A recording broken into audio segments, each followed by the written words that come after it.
kamu harus tampil baik gitu. Kalau kamu tidak tampil baik, nanti ayah atau bunda bakal ngomelin kamu, bakal ngukum kamu gitu kan. Dari mulai SD mungkin ya Mas ya, selalu kayak dibully lah gitulah. Ibaratnya kalau kita punya geng teman-teman tuh, kita punya gengnya tuh teman-teman kita yang cupu-cupu gitu kan. Hmm. Terus geng teman cupu kita tuh selalu dibully lah sama geng-geng orang yang bahkan teman saya geram, kok bisa sih kamu diperlakukan seperti itu oleh teman kerjamu dan kamu tidak melawan seperti itu kan. Padahal kamu kan laki-laki gitu. Hmm. Kayak di dalam jiwa tuh sudah berteriak ini sudah cukup lah. Sudah Hmm. dari kecil. Ya, teman-teman semua, selamat datang kembali ke channel ini. Teman-teman, hari ini kita kedatangan kembali tamu yang ingin berbagi tentang pengalaman dia bersinggungan dengan suspek penderita NPD. Dalam hal ini narasumber kita ini adalah seorang pria. Kita panggilnya Mas Anonim. Dia menikah dengan seorang suspek penderita NPD. Tetapi sekaligus Mas ini juga ingin menceritakan bagaimana latar belakang kehidupan dia dulu, bagaimana dia dibesarkan dulu, teman-teman. Karena mungkin ini juga ada korelasinya bagaimana ini membentuk kepribadian dia dan kemudian ini berpengaruh di dunia kerja juga kemudian ketika dia menikah gitu ya. Supaya teman-teman bisa melihat korelasinya bagaimana seseorang itu ketika dia dibesarkan itu bisa larinya kemana-mana. Oke? Mas Anonim, kita ingin Masnya cerita dong kepada kita bagaimana background Masnya, bagaimana Masnya dulu dibesarkan, dan kemudian bagaimana Masnya kemudian bertemu dengan suspek penderita NPD dan kemudian menikah dengan orang tersebut. Oke Mas, jadi ceritanya tuh ya, kalau dari saya pribadi gitu ya, ini tuh pola-pola seperti ini tuh sudah dari kecil sih Mas sebenarnya Mas, terbentuknya tuh kayak mungkin dari kecil tuh selalu dikerasin gitu kan, terus kayak perasaan kita sama sekitar mungkin ya, termasuk didikan orang tua. Jadi ketika kita melakukan sesuatu apa langsung diomelin, langsung dimarahin gitu Mas. Jadi perasaan kita tuh seperti kayak tertekan lah gitu Mas, tertekan, emosi ditekan gitu kan. Kita selalu jadi kamu harus tampil baik gitu. Kalau kamu tidak tampil baik, nanti ayah atau bunda bakal ngomelin kamu, bakal ngukum kamu gitu kan. Ya dari situ terbentuklah jadi pribadi tuh yang people pleaser lah gitu lah. Jadi kita tuh pengen nyenangin orang lain gitu kan. Bahkan ketika kita tidak punya juga kita pengennya tuh ngebantu aja gitu ke orang lain tuh. Seperti itu. Dan pola-polanya ya sama. Dari mulai sekolah, dari mulai SD mungkin ya Mas ya. Selalu kayak dibully lah gitulah. Ibaratnya kalau kita punya geng teman-teman tuh, kita punya gengnya tuh teman-teman kita yang cupu-cupu gitu kan. Hmm. Terus geng cupu kita tuh selalu dibully lah sama geng-geng orang yang kayak lebih preman lah gitu di sekolah kita gitu loh. Tuh selalu terjadi seperti itu dari mulai SD gitu kan. Ya Hmm. SMP juga gitu.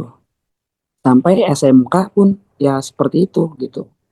Selalu dibully dan terbully gitu kan.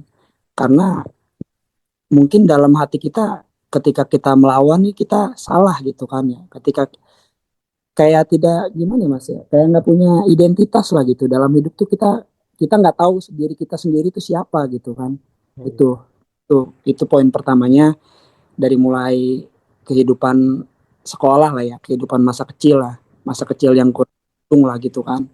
Karena saya sendiri pun ya terbilang jarang gitu kan membuli atau apa, ya karena rata-rata korban seperti itu kan dia tuh orang yang terbuli gitu kan. Itu satu. Terus ini pun ternyata sama gitu. Pindah ke saya ke sekolah satu, sekolah dua gitu kan, ke SMP, SMK itu tuh sama gitu. Selalu terbuli aja gitu kan. Dan berlanjut sampai ke dunia kerja. Di dunia kerja ini juga sama mas, yang saya alami itu kan entahlah, saya kurang paham juga hitungannya seperti apa ya. Tapi kayak seolah-olah saya tuh selalu ketarik gitu loh sama orang-orang yang toksik lah gitu. Hmm. Setelah saya ini ya, kalau dulu kan saya tidak sadari ya, Hmm. saya mungkin dulu mengiranya tuh seseorang tuh egois lah gitu kan. Nah setelah saya teredukasi, setelah saya baca-baca buku segala macam literasi saya pelajari gitu kan, dan saya akurkan dengan perasaan saya, bahkan sebelum saya ketemu dengan suspek ini, dari saya masih kecil bahkan saya akuri gitu kan, kenapa saya bisa jadi seperti ini gitu kan. Itu mungkin dari pola asuh dari masa kecil gitu loh mas. Itu satu. Hmm. Terus di dunia kerja pun ya begitu. Saya selalu tidak seberuntung lah teman-teman yang lain gitu kan. Selalu dapat pekerjaan di luar pekerjaan saya kerjakan. Kadang misalkan bos minta bantuan gitu kan. Tolong kamu jemputin adik saya ke sana. Itu saya jemput gitu pakai motor saya gitu kan. Saya kalau nginget ini jadi gimana ya? Jadi agak sedih juga sebenarnya sama diri saya sendiri gitu ya. Hmm. Hmm. Terus kayak misalkan rumah saya kan dulu jauh kerja itu ya. Saya nganterin dulu teman-teman saya gitu. Kayak padahal berlawanan kan, dan mereka ini belum ada kendaraan. Ya udah saya anterin tiap hari. Tapi ya asli Mas, saya melakukan itu tuh dan ikhlas, dan setelah saya melakukan itu sebenarnya sih tidak berharap kembali ya. Cuman mereka juga tidak terlalu menghargai saya gitu. Karena saya tumbuh sebagai manusia yang tidak punya bondaris atau batasan itu. Jadi ditabrak-tabrak aja terus sama mereka tuh. Udah dia mah gampang orangnya gitu kan. Hmm. Kalau bantuan ke dia mah gampang kok. Sampai di titik suatu suatu masa gitu atau suatu ketika gitu saya, ketika saya tidak membantu mereka atau membantu teman-teman saya, itu saya yang jahat gitu loh. Hmm. Oh kayak kelihatan saya yang jahat gitu ya. Padahal kan saya juga ada kalanya saya capek gitu, pengen pulang langsung gitu mungkin kan. Saya Hmm. juga bantu setiap hari, mungkin saya juga keadaan ekonominya kurang mendukung segala macam kan gitu kan. Kita punya hak lah buat diri kita sendiri. Kalau sekarang saya pikirnya seperti itulah. Tuh, Ini adalah Anda itu tuh seperti hidup untuk orang lain gitu ya. itu banget Mas. Iya. Benar. Hidup Anda Iya, itu sebenarnya ditugaskan seperti untuk melayani orang lain tanpa Anda sendiri melayani diri sendiri, ya mengutamakan orang lain di atas kepentingan diri Anda sendiri. Padahal seharusnya kitalah orang pertama yang menyayangi diri kita sendiri ya. Seharusnya begitu kan ya?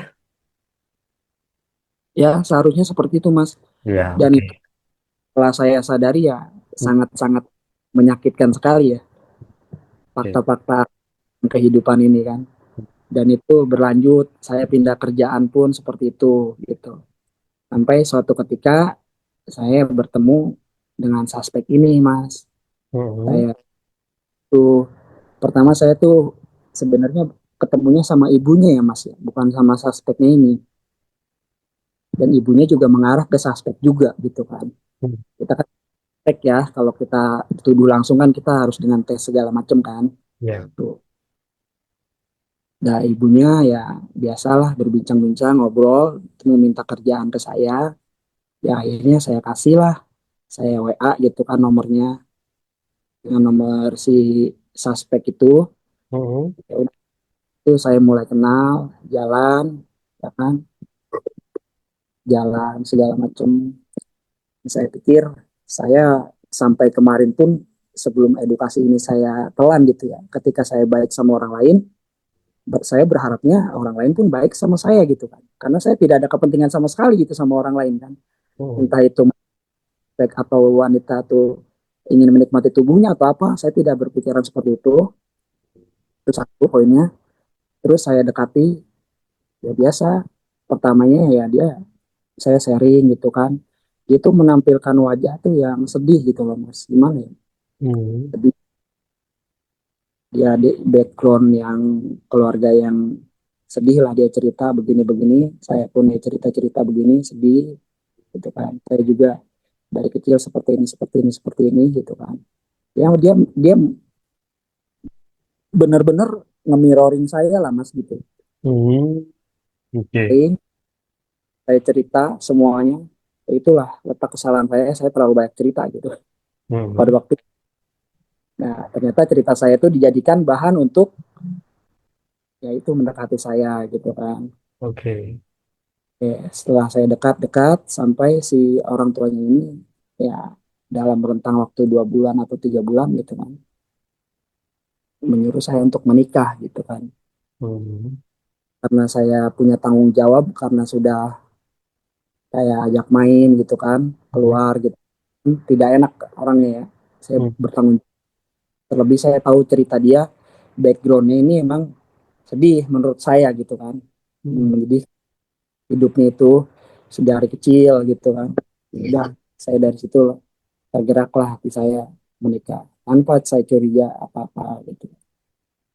Tapi ya sebelumnya si suspek pun banyak bercerita, dia juga dia ingin tinggal di daerah tempat tinggal saya gitu kan, karena mungkin di daerah dia bercerita tentang ibu suspeknya ini juga dia bermasalah gitu dengan anaknya sendiri lah gitu. Dia bilang aneh lah apalah segala macem lah gitu ke ibunya sendiri lah gitu waktu itu ya. Hmm. Enggak, saya udah kalau kamu mau nikah dengan saya nggak punya apa-apa, saya ada tempat tinggal di tempat saya lah gitu bahasanya. Di dalam itu setelah itu ya saya menikah. Artinya prosesnya cepat itu ya Mas ya? Dari kenal sampai menikah itu hanya cuma 3 bulan kayaknya gitu ya? Cepat mas, hitungannya Iya. benar-benar Cepet meningkat banget gitu ya? cepat sekali. Saya nikah pokoknya dari nol, dari tidak kenal sama sekali itu Hmm. sampai hanya 3 bulan lah mas, seperti Pad- itu mas. Pada saat itu Anda nggak berpikir kalau itu sangat cepat ya? Ya saya nggak berpikir sangat cepat karena memang niatnya juga tidak mau pacaran lama-lama sih gitu Oh, kan. oke, oke. Nah, nggak apa-apa juga Dan sebenarnya ya. Oke. kurang bagus lah gitu kan kalau Mm-mm. pacaran, sedangkan kita tidak ada kejelasan lah dalam hubungan ini gitu kan. Mm-mm. Terus Mm. Oke, menikahi dia, niat saya waktu itu ya mas. ya. Oke. Oke. Kemudian?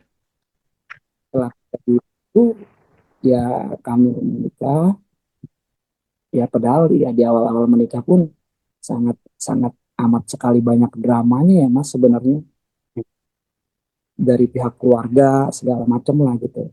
Bahkan yang muncul tanda-tanda alam gitu, tanda-tanda apa, mulai dari kayak tetangganya gitu kan, ah kok nikah sama dia gitu, ah kok nikah sama ini gitu, Oke. ada itu ada gitu kan.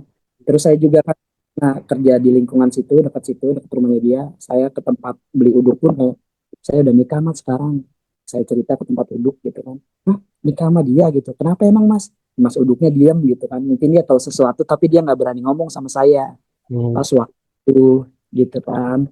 Oke. Setelah saya menikah, saya bawa ke rumah itu, ya biasalah 1 bulan saya menikah tuh saya tidak melihat lah ya mas ya, maksudnya nggak melihat tanda-tanda red flag lah kalau bahasa Hmm. sekarang. Hmm. Terus setelah 1 bulan itu ya mulailah tanda-tandanya itu mas. Saya pikir ya cuman keras kepala biasa gitu kan, dia tidak mau menuruti kemauannya suami gitu kan, dia selalu seolah-olah kayak sebenarnya kayak dibuat salah terus gitu loh mas, saya tuh kan Hmm. ngasih solusi dia nggak pernah dengar gitu kan, terus juga solusi dari dia juga ntar dilakuin juga ntar salah juga gitu, pokoknya Hmm. serba salah. Bahkan ya mulai fase-fase saya memang dekat, saya tinggal dengan orang tua saya, cuman rasanya secara emosional itu sangat-sangat jauh sekali loh mas. Oke. Secara fisik di dalam satu ruangan, tetapi jiwanya jauh gitu ya? Jauh mas gitu mas, Hmm. sangat, saya sangat merasa benar-benar dia bisa gitu loh mengisolasi saya, kok dia bisa ya pemikiran saya gitu kan. Hmm. Bahkan orang tua saya, tetangga saya gitu kan, sahabat saya yang melihat saya itu seperti sapi yang dicucuk hidungnya gitu mas. Oke. Oke. Dan Anda sama sekali nggak sadar kalau Anda itu dikontrol pada saat itu ya? Diisolasi. Kan sampai kemarin pun saya nggak sadar mas, Oh. sampai belum ini pun saya tidak sadar gitu kan. Oh. Nah mulai saya tulis jurnal segala macam dari kecil, saya validasi lagi perasaan-perasaan saya, baru dah saya mulai sadar di situ. Tuh. Hmm. Oke. Kita seperti dicucuklah hidungnya, kadang-kadang dia selalu susah lah mendengarkan omongan saya, dicari benernya tuh susah mas, maksudnya kita kan saya juga mengakui lah saya banyak salahnya. Cuman kita cari loh solusi dalam rumah tangga ini seperti apa. Mm-mm. Cuman di tuh kayak seperti tidak pernah ketemu gitu loh, Mas. Hmm.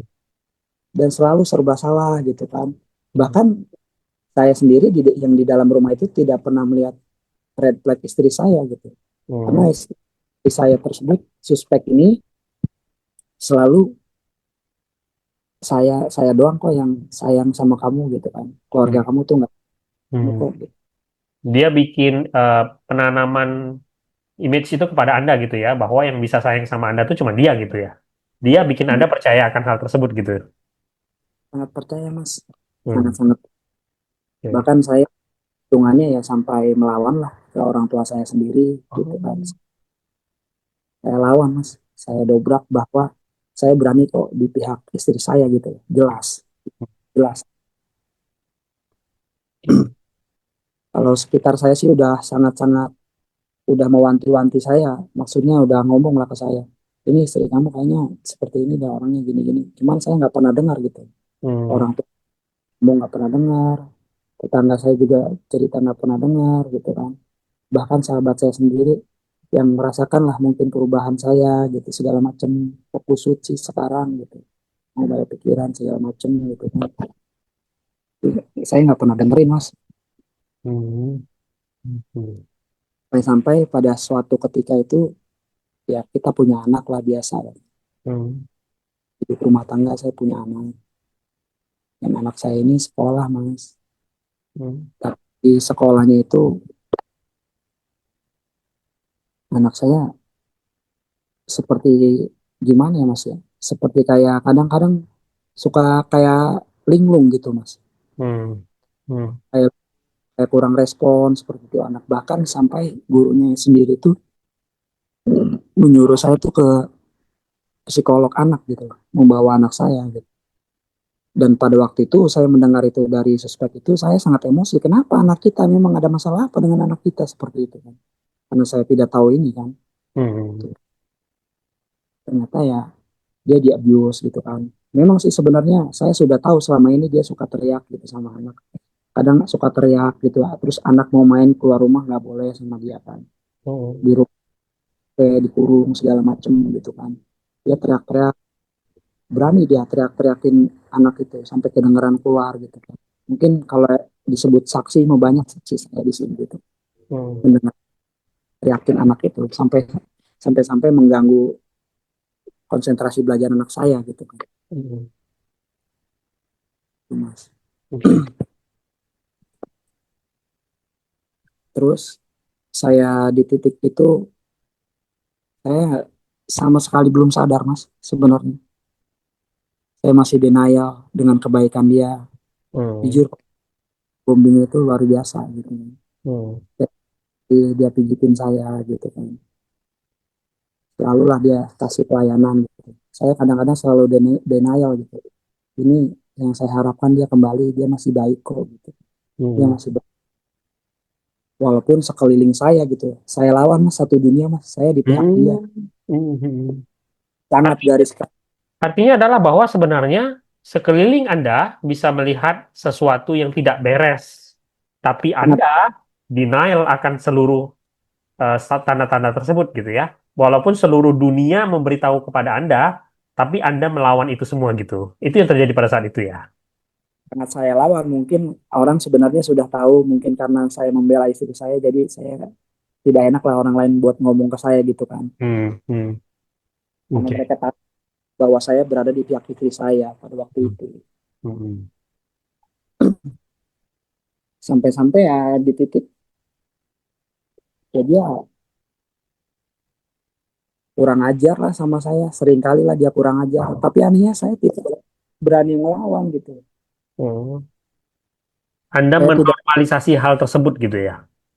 iya, saya normalisasi seperti dia membanting pintu apa gitu. Saya normalisasi itu selalu. Hmm. Hmm.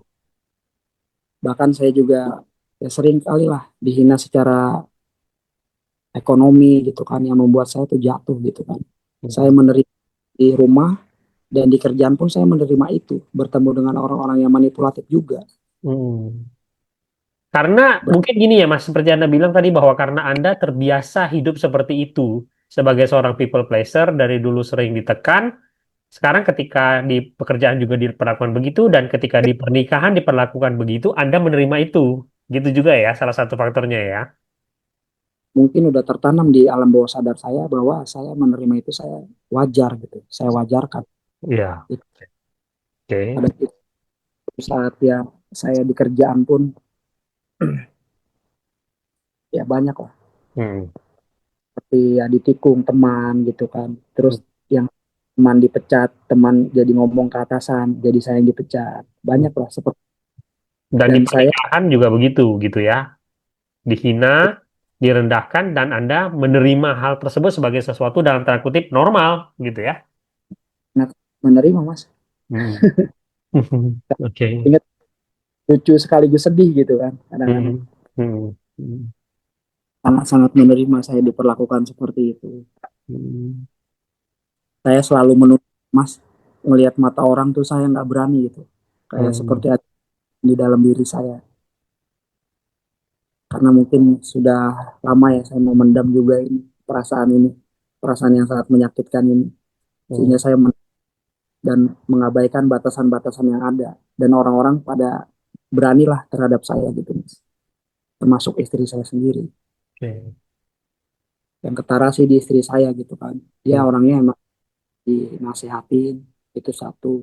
Hmm. Terus juga benar gitu kan, ayo kamu benar begini-begini gitu kan, ini Hmm. saya gitu, saya kasih contoh ke kamu sebagai seorang suami, nggak bisa ribut dengan saya yang suspek gitu kan, ribut dengan keluarga saya juga, Hmm. ribut dengan bahkan ribut dengan orang tuanya, dan bahkan ketika ribut dengan orang tuanya pun saya yang mendamaikan itu mas, jangan seperti itu sama orang tua, ya Hmm. karena saya, orang tua itu perwakilan Tuhan di dunia kan, seperti itu.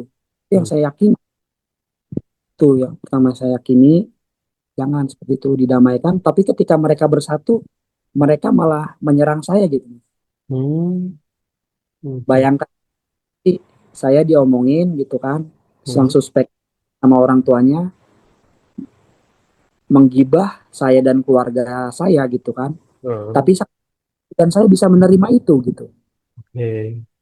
Itu kan suatu batasan yang tidak ada batasan gitu kan, di mana perasaan saya gitu kan. Hmm. Makanya orang tua saya tuh sudah nangis-nangis ya, maksudnya melihat anaknya tuh seperti tidak ada ininya lah, tidak ada Harga diri. tajinya, ya tidak ada harga dirinya sebagai seorang Oke. manusia lagi Oke, manusia ya. gitu kan. Hmm. Bahkan di pun gitu kan, bahkan teman saya geram, kok bisa sih kamu diperlakukan seperti itu oleh teman kerjamu dan kamu tidak melawan seperti itu kan, padahal kamu kan laki-laki gitu. Hmm. Geram dia teman saya itu terhadap saya gitu kan, Hmm. pikiran saya yang kemarin gitu. Hmm. Oke. Kemudian kisah pernikahan Anda berlanjut dengan Ya saya banyak sih mas cerita-ceritanya sebenarnya, oke. seperti mulai labrak melabrak gitu kan. Saya juga pernah, sang suspek ini pernah dilabrak oleh sang mertua saya ke rumah saya seperti itu, dan saya tidak tahu permasalahannya apa gitu kan, Hmm. tiba-tiba ke depan rumah, yang ngamuknya itu yang kita belum pernah ngeliat mas, Hmm. maksudnya segala sesuatu yang wajar, segala sesuatu yang tidak wajar yang terlalu dibesar-besarkan menurut saya gitu kan. Hmm. Hmm. Juga sang suspek ini kalau misalkan saya omongin gitu kan, terus kalau dia sudah terlalu melanggar batasan saya dan saya marah gitu ya, lalu dia nangis gitu kan, dan Hmm. nangisnya tuh dia tidak seperti orang nangis pada umumnya ya, dia nangis tapi sambil melihat mata saya gitu loh mas, paham nggak? Hmm. Hmm. Tapi sambil melihat selalu ekspresi saya gitu, dia pengen lihat kalau saya nangis tuh ekspresi suami saya gimana gitu, dia Hmm. pengen dari saya tuh Oke. dilabrak gitu. Terus juga saya melihat ya dari siklus keluarga sang suspek ini ya, sebenarnya sangat-sangat kasihan lah, terutama dengan adik-adiknya gitu kan, dengan anak-anak yang lain yang Hmm. diperlakukan, yang seperti Mas Nopri bilang, seperti ada punya perannya masing-masing di dalam keluarga itu kan. Hmm. Hmm. buat ada yang mengurus kerjaan rumah segala macam gitu kan. Hmm. Dan sang suspek mertua ini juga yang selalu memanfaatkan anak-anaknya tersebut. Kalau yang Hmm. saya lihat itu, dan dia suspek suspek ini sang istri saya ini mantan istri saya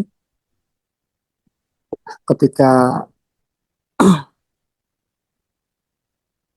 saya sadar Hmm. saya sadar tuh dia malah menantang gitu kan, ya Hmm. sudah kalau sudahan gitu.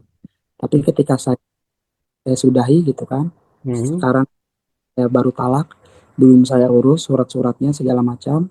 Hmm. Itu, seperti itu.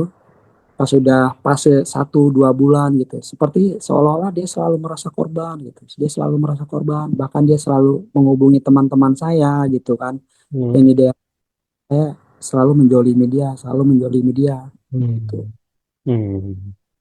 Sampai saat ini pun saya diam, hanya saya, keluarga saya, dan teman-teman sahabat terdekat saya lah yang tahu gitu kan, orang-orang yang saya, yang bahkan mereka pun sudah sangat geram dengan saya, kenapa tidak dari dulu gitu, kenapa tidak dari dulu kamu melakukan ini gitu. Hmm. Kan Hmm.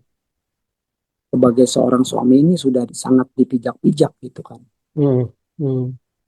Mas cerita sedikit Mas, gimana prosesnya ketika Anda tuh tiba-tiba sadar gitu?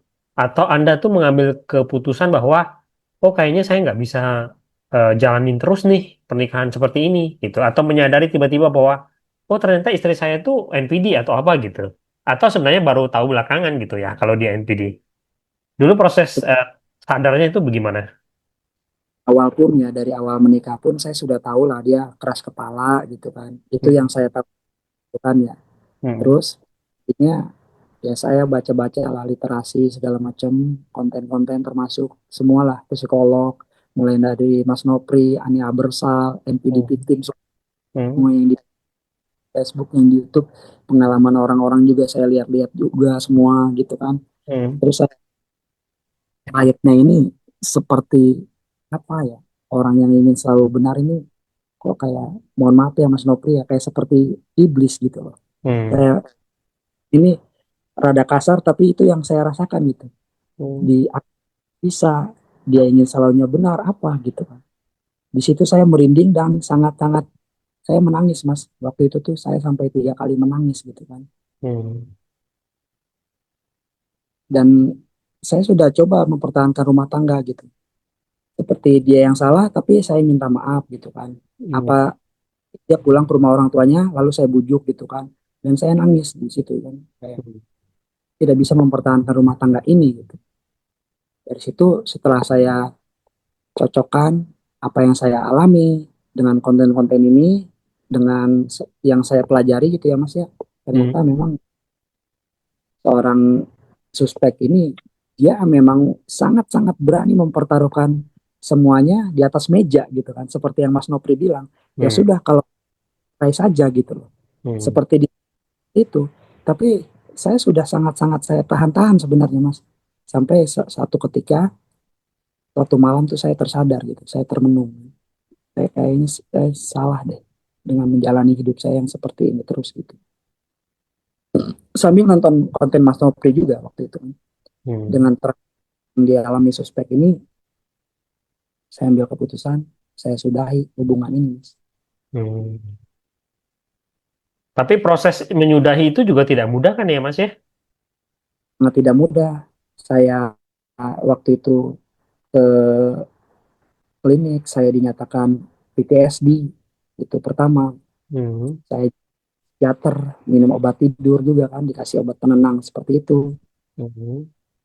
Dan dalam pengaruh saya minum obat penenang itu, saya dijebak lagi oleh sang suspek ke dalam hutang Hmm.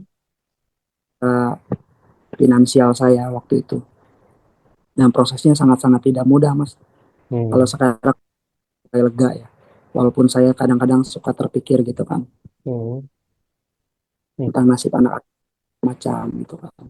Tapi sekarang di titik saya sudah mulai lega dan saya siap sudah menetap memulai hidup saya yang baru dengan mempertaruhkan tanggung jawab saya yang terakhir itu. ditinggalkan Hmm. hubungan, Artinya nggak adalah mau. bahwa keputusan untuk berpisah itu adalah jalan yang terbaik ya Mas ya. Kalau saya pribadi sih Mas ya, Hmm. saya sendiri mengizinkan diri saya disakiti orang lain, itu Hmm. adalah sebuah keputusan sih Mas. Itu sih yang saya pikir setelah konten-konten ini semua gitu kan. Dan Hmm. saya terlalu jahat lah sama diri saya sendiri ketika saya membiarkan hubungan ini terus berlanjut seperti itu Mas. Hmm. Hmm. Dan tahap-tahap awal itu kadang-kadang juga saya merasa gitu, apa saya yang suspek gitu ya, apa Hmm. saya yang Hmm. tapi saya memvalidasi lagi, saya Hmm. tidak pernah apply, saya tidak pernah berkuar-kuar ke sana ke sini gitu kan. Saya tidak pernah, pokoknya sampai detik ini pun saya sudah tidak tertarik lagi bahkan sepertinya buat mencari penggantinya gitu loh Mas. Buat untuk memulai hubungan baru tuh sangat-sangat jauh sekali lah gitu. Setelah Hmm. saya pikir di Hmm. dalam gitu. Karena saking takutnya saya terjebak dalam lubang yang sama lah seperti itu. Karena harga yang harus saya tebus ini sangat-sangat mahal Mas. Hmm. Dengan anak-anak saya. Itu masa depannya kan.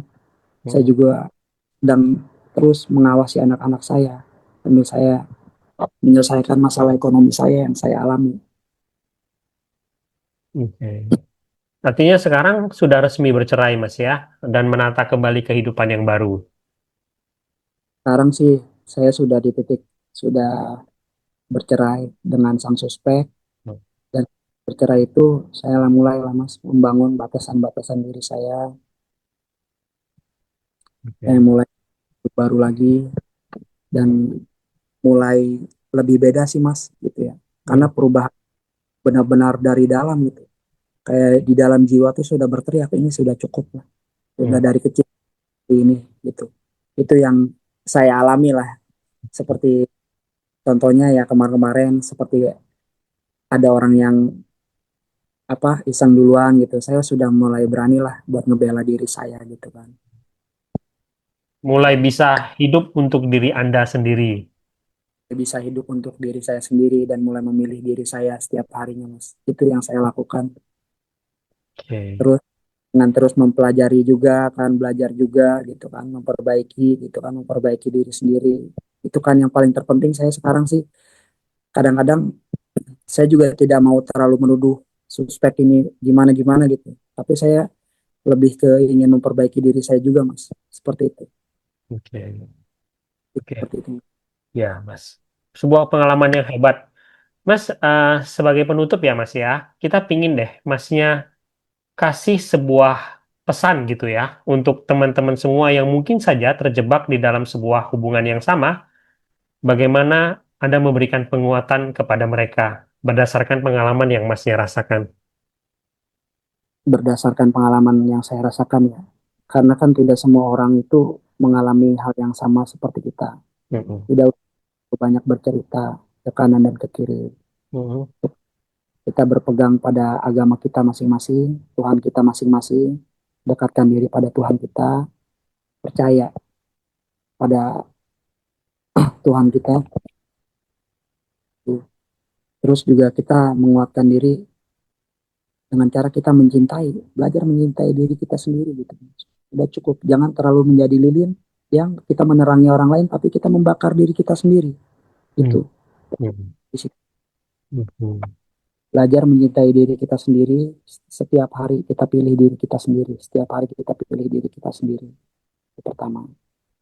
Belajarlah untuk melepaskan kemelekatan yang ada di dalam dunia ini. Karena memang tidak selamanya ya yang kita genggam itu indah gitu kan.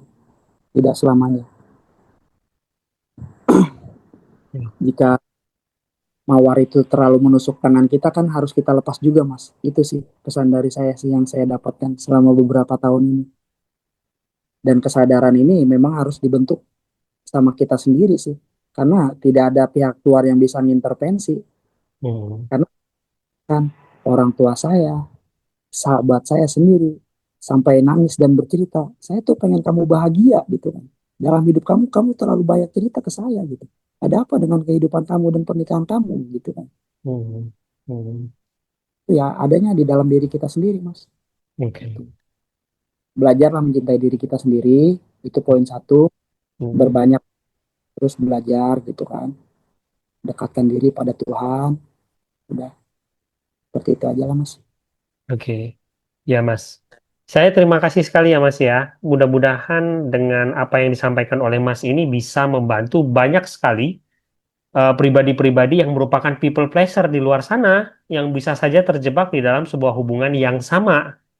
Semoga yang disampaikan Mas ini bisa memberikan inspirasi bagi mereka untuk lebih mencintai diri mereka dan menyadari bahwa kita semua ini berharga di dunia ini. Dan sudah seharusnya kitalah orang terdepan yang menyayangi diri kita karena orang lain nggak akan mungkin melakukan itu untuk kita. Ya Mas ya. Terima kasih sekali karena sudah membagikan pengalaman ini, pengalaman yang berharga ini, dan semoga ini bisa memberikan penguatan buat teman-teman semua.